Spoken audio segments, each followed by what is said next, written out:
This week on the podcast, I'm joined by Jim Godbout. Man, what a guy Jim is. Just finished up our conversation, and it's amazing to hear from him all the things that he is doing for our community in Biddeford, Saco, York, Cumberland County. Guy's helped with so many things over the years, is working on some pretty active projects right now that I think are going to have a huge impact on the community. And it's just an amazing conversation. If you don't know Jim, this will open your eyes. If you know him well, it'll be awesome to hear from him. Such a great guy, and I appreciate him taking the time. So this is the Randy Forcier Podcast. If you can do me a favor, subscribe on Apple, YouTube, or Spotify, would really appreciate it. Thank you for all the support on the podcast lately. I don't take it lightly when people take the time to listen to the conversations that I'm having. So I appreciate it. Thanks again. Here's Jim.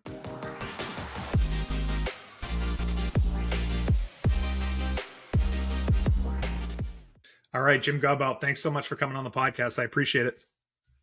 No problem. Happy to be here, Randy. Yeah, definitely. The reason I wanted to have you on, I know you're a busy guy, is that you're working hard on this My Place Teen Center. You're actually doing this with me inside the project right now, so we'll get a little bit of background footage for the people that are watching online. How are things going with that? Actually, quite well. It's a monumental project. As you well know, the church has been closed for about almost 12 years now, so it's in great disrepair because nobody's been looking after it. A lot of water damage, a lot of birds had infiltrated the building, so we're relocating the birds, so to speak, and booting them out, cleaning their mess up, which is quite significant. And then we're working on capital improvements to the building, such as brickwork and roofing and interior modifications to make it a suitable place for the local teens in the area. Yeah. So it really had not been in use for 12 years, huh? Just shut down, nothing going on inside of there. Yeah, unfortunately, the Catholic Diocese was in need of funding, so they removed most of the stained glass, most of the pews, anything of value was sold off, and then just the remnants were left behind here for us to deal with. Some of the beautiful stained glass, as you probably remember, it's just amazing church here. So it kind of breaks your heart when you look at it, but we've got an idea. It's not going to go back to stained glass, but it's going to go back to something more energy efficient for the teen center. It's such a beautiful building with a great history. So to have it just sitting there vacant for that amount of time, it's unfortunate. So the fact that you're able to do something with it, it's going to be great for the community. So when did you have that vision that you wanted to do this with that place? This was approached to me quite a few years ago, pre-COVID actually, and talks were in the play. There was an architect from Portland who put some ideas together for Biddeford Housing Authority and the My Place Teen Center in kind of a proposed area. And obviously they were looking for, funding was a big piece of it. Of course. Looking at the scope of the work takes a unique people to make this happen. And I got word of it. I've always supported local teen, as you know, in our community here in York County, in Cumberland County as well. But it was close and dear to my heart to find a nice place for these children to learn and aspire some life skills. And I think there are many programs in the city, and this is one by far that it does some amazing things for our youth to prepare them for their lives ahead of them. So what is your role? Are you just overseeing it or just a point person for it? How's that work? So no, I've been given the job as general contractor. Of course, it's all in kind. There's no money exchange here. So it's kind of what I do, as you've seen in the past, but it's the love of my life. I love doing this. I have been working hard with specific contractors. Many are very highly skilled people that we need for this project. It's not something that we can have like we did at Waterhouse Field with 300 volunteers for a couple of days. Specialists. This is a little bit specialist, and we have had some volunteers show up, but it's a different atmosphere now too. But we're spearheading the general contracting, managing the whole project for the My Place Teen Center and Biddeford Housing Authority. It's like a combination of entities here that are going to make this happen. We were fortunate enough to secure some funding through York County. York County was doing some grant programming, and we got $1.5 million to kick off this project. It's a drop in the bucket for what we need here, but it's getting us off the ground to get the roofing and the brickwork done and some of the electrical major components of the building. The mechanical system here, big borrowing and stealing, whatever I can do to make this happen. But my company's going to try to in-kind almost the entire portion of that. That's amazing. With some help. You're amazing. I'm glad to spread the word that you're doing that too. So I saw the Biddeford Saco Rotary Club donated some stuff. As you know, they're special people there in that club, and I love being a part of them. And About 3 years ago, the board had decided to put $25,000 towards the That's kitchen a lot of fit money. out, which is a fire suppression hood system, Randy, which is Yeah. pretty expensive. And so they've given us 25,000 towards that, and that's a critical piece of this My Place Teen Center, because part of the program here is they feed the children, which could be 80 to 140 kids a day, but Yeah. they're also teaching them the skills to cook, clean, prepare. So many of these students could aspire to be into the restaurant industry. That is a big issue here in the state of Maine. We need help for. So Definitely. Yeah. It's nice to have top-notch equipment. Are you doing any other fundraisers for this besides the grant and just miscellaneous donations from Rotary clubs and other community organizations? yeah, I wish I had more time to do that, but I'm relying on Donna Dwyer, who's the Chief Executive Officer of My Place Teen Center, to facilitate the fundraising portion of it, because it's a monumental task, as you can well imagine, for me to operate my business and to do this project at the same time. Of course. As my wife said to me, the day does stop after 12 or 14 hours. You should come home. Absolutely. Where do you things stand with the project right now? Are you quarter of the way done, halfway done? Where would you put that in your mind? We're about 25%, Randy. I mean, we've done some significant repairs to the structure outside. We've vacated the birds that were habitating this building for the last 8 or 10 years, and I've had some fabulous people here working.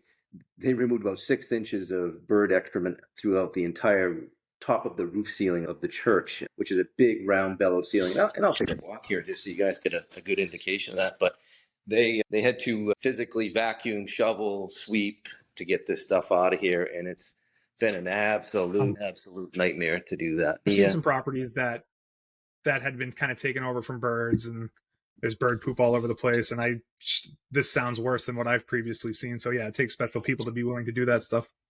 Oh yeah, we had them gowned up, suited up, whatever we had to do to keep these guys going. But if you can see the backdrop of me here, that's the old ceiling. That was entirely covered with bird excrement through the whole area. This is a pretty unique structure built in the early 1900s, and the quality and craftsmanship that was done back then, it's just truly amazing. That is amazing. I'm always awed.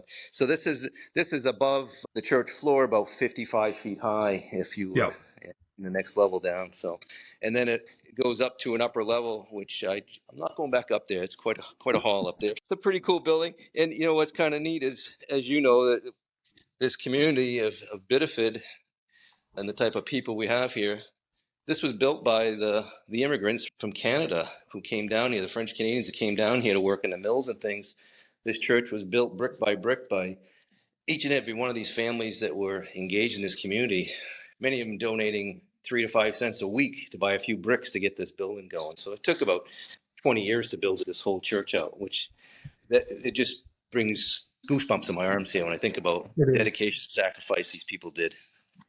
Yeah, we're at the point now that people just drive by it and they just don't even realize what went into building it. And it's kind of cool to be able to bring that back to people's forefront and think about the history that's in Biddeford and with this church. And it's pretty amazing stuff.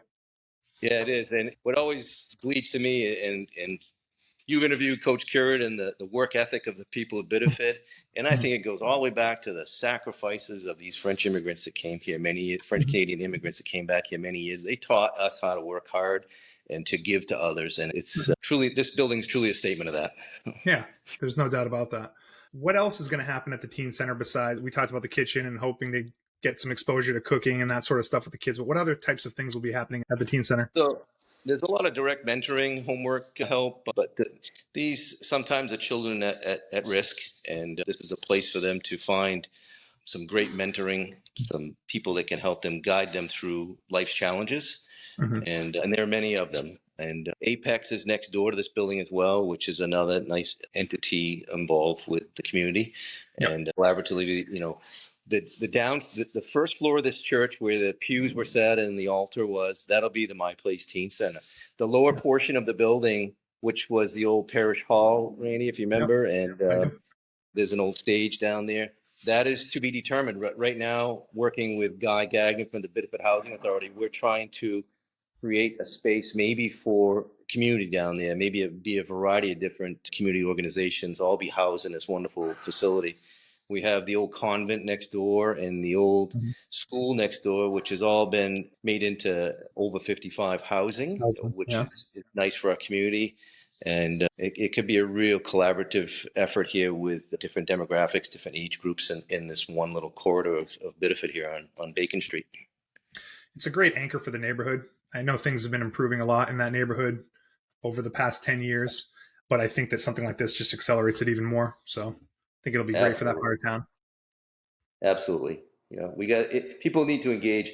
Biddeford was built as a community, and we got to keep it engaged as a community to help each other. And when we see youth need a lot of strength and conditioning today. So Mhm.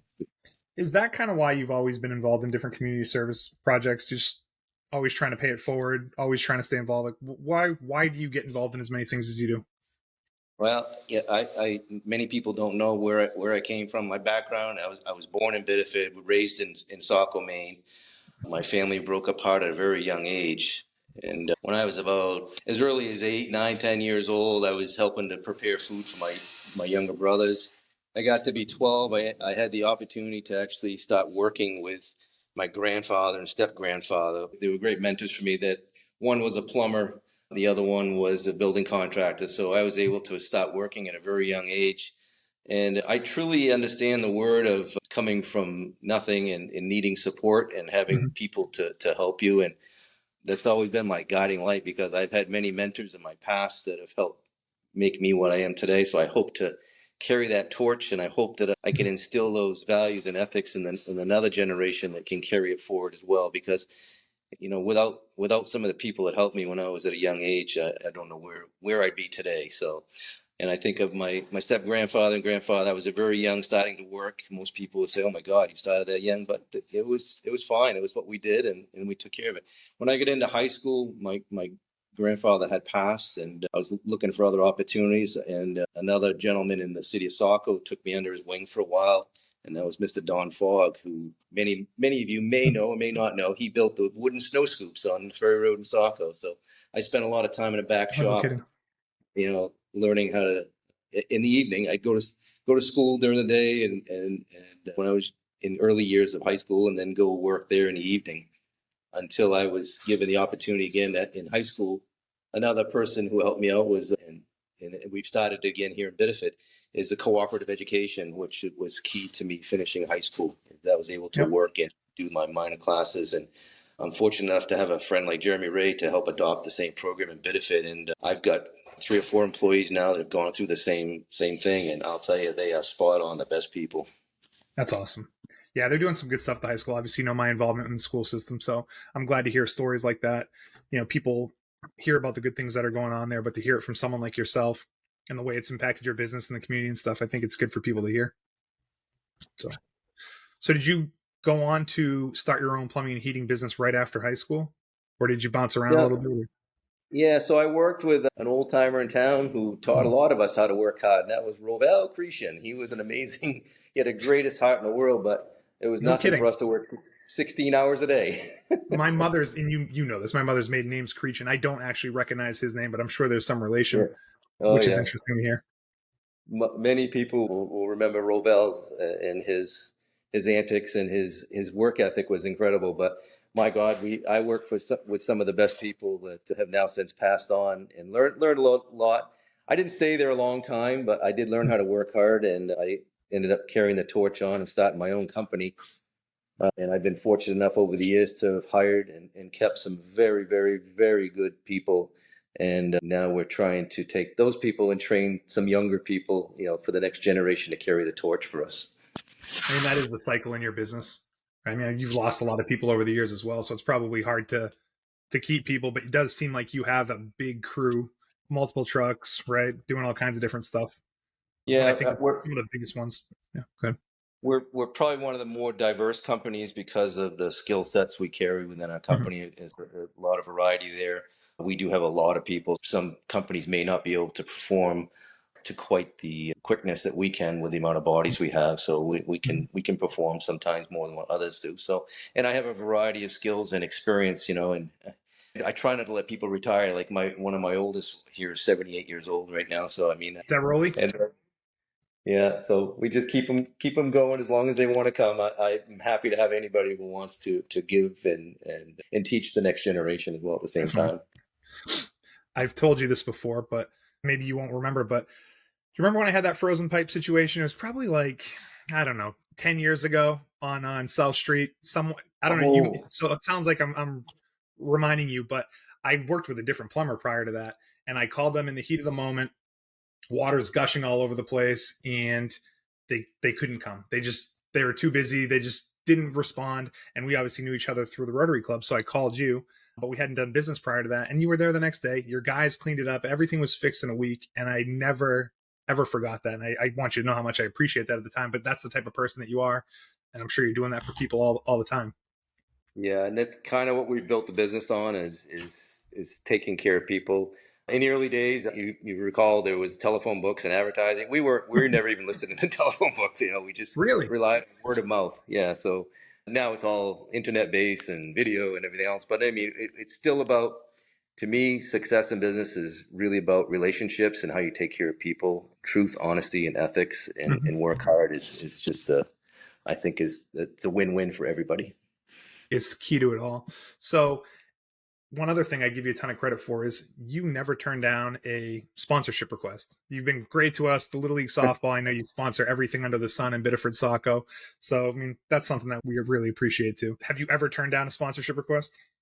Yeah, we try to really spread it within the community here, and even if I don't have the money, I still do it, and I find a way to find that money to happen because I can't say no to anybody. And what I love is youth groups that come to see me personally because that makes a huge hit for me. I love to teach the young girls and young boys that come in and do a presentation in front of me. Let's talk face to face because yeah, granted, you're going to send me an email or a link or something to donate, and I'm happy to do it. But you want to go one and above, come see me face to face. It just means so much more to me, and I think it's an art that we can't lose.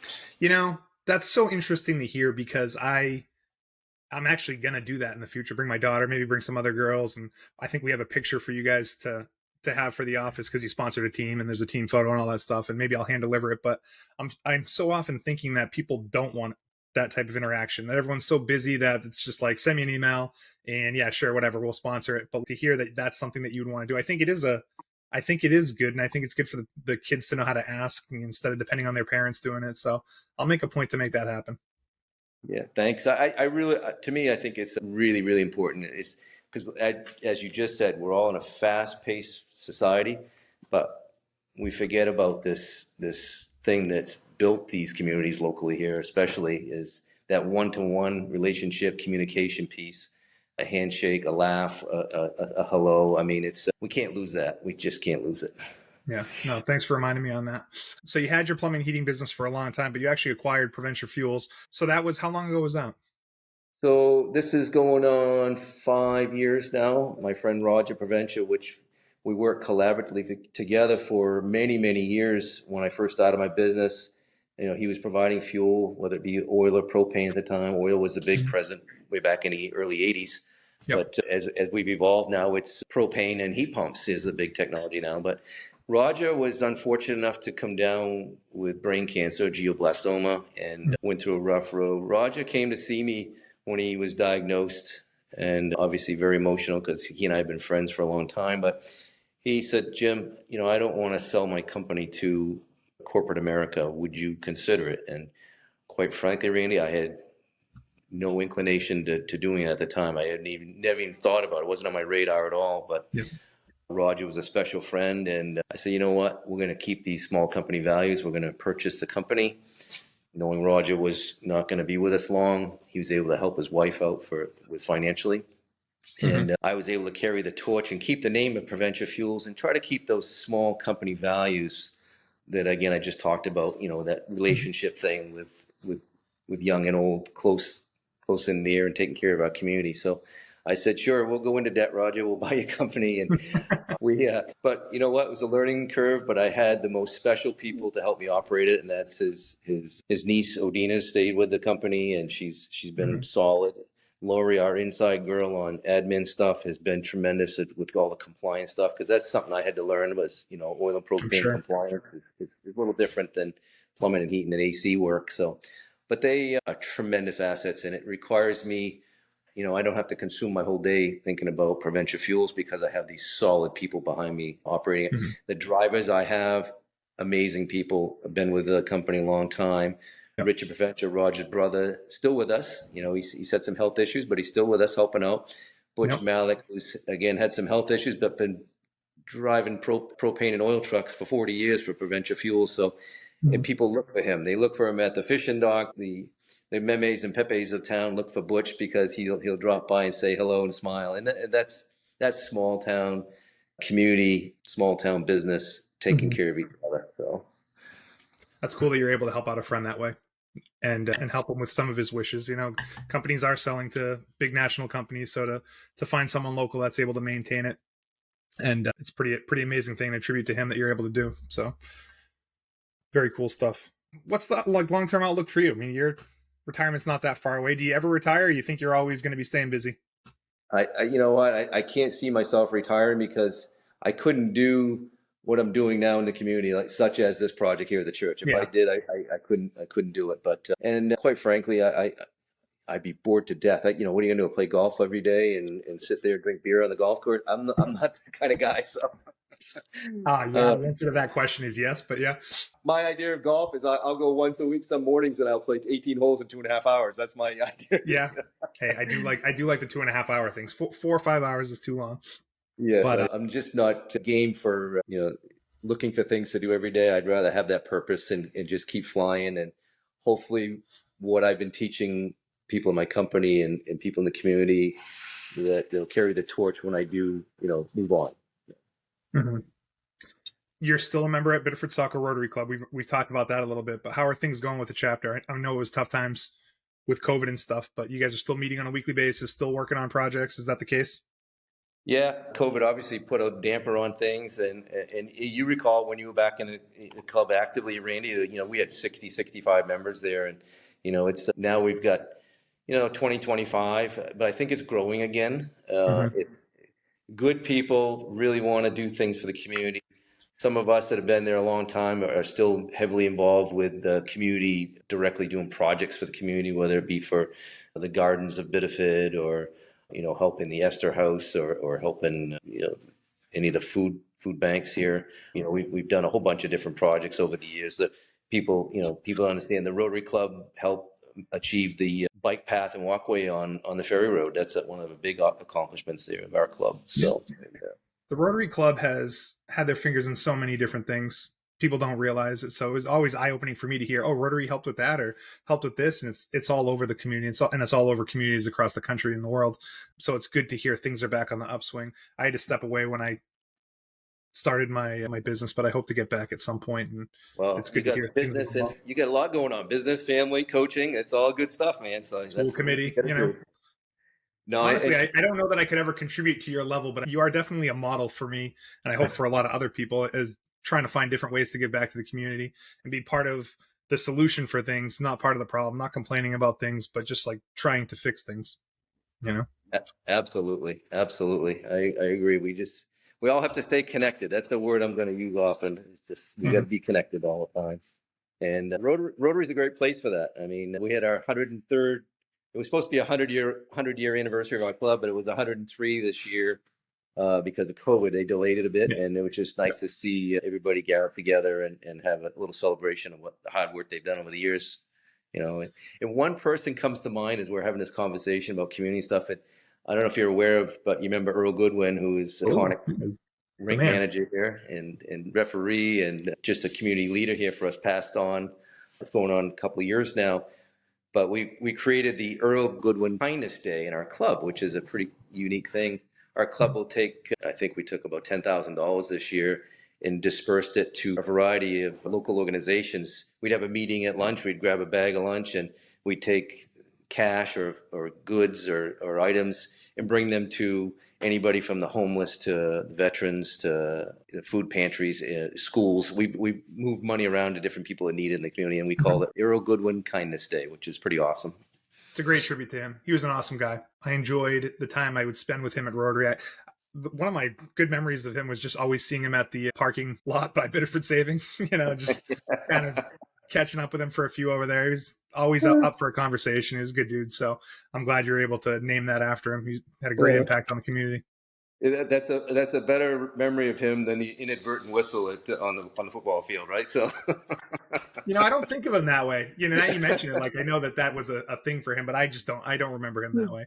I always used to tease him a little bit. So he's a great guy. Are you guys doing any more Rotary houses, or is that like the thing that kind of happened in the past and it worked good at the time, but not part of the future plans?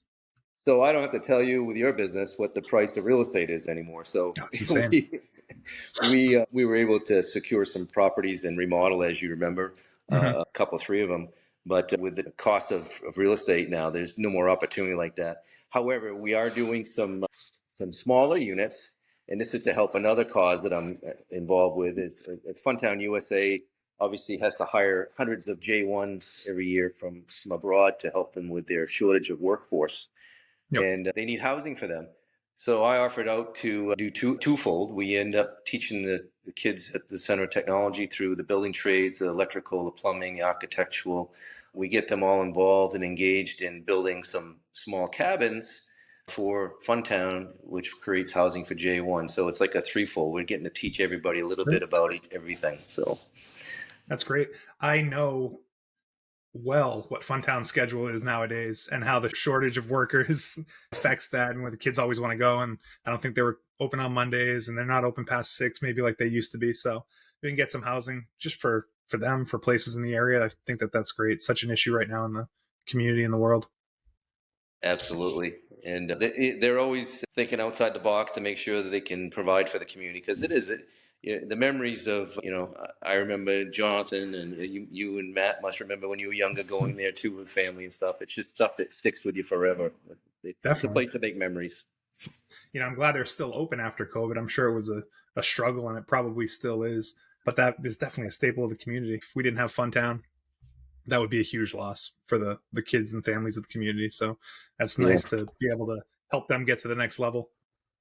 They're actually, we've been building a new attraction for them over there, and it's a bit of it's a Disney attraction. It's something you won't see anywhere else in the Northeast here, which is opening very soon here. So pretty exciting. It's about you get on a cart inside. We took the old theater and created basically a small coaster ride. It goes through different doors, animatronics, and you shoot things. It's a witch's house. It's a pretty wild ride. Really? I did not know that this. Have they publicized this? I don't know how I couldn't have heard of this.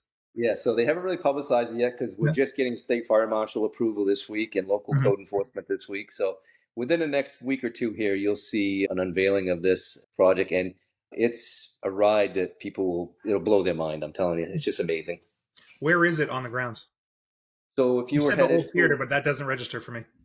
Yeah, so the old theater is the Mouse roller coaster. If you remember, you know what that is? That's a smaller roller coaster. If you were going into the park, it'd be almost the furthest point, almost to the Honda dealership. There's a small roller coaster over there. And it's also on the way towards the casino ride, which isn't far from there. And the teacups, I think, is in that area as well. So, but it's a big steel building, and they've done some amazing decorating for this thing to bring the theme together of the haunted house and the witch, and it's just and it's interactive, which is even more fun. So people will be shooting things from the car, and it's animatronics is pretty cool with video and fog, and I mean it's just amazing. So that's awesome. Can't wait to check that out. Got to get there soon. The kids have been asking to get over there.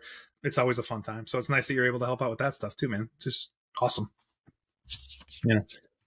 Well, listen, I don't want to take any more of your time. I wanted to get you on the podcast just to talk about all the stuff that you get going on and create some community awareness of especially the My Place Teen Center. And it's nice to shed some light on the things that you've done over the years, your business, all that sort of stuff, because I know the community really appreciates all the work that you do. So, and I do as well. So thank you very much. Thank you, Randy. So we'll be in touch, bud. All right. You betcha. Take care.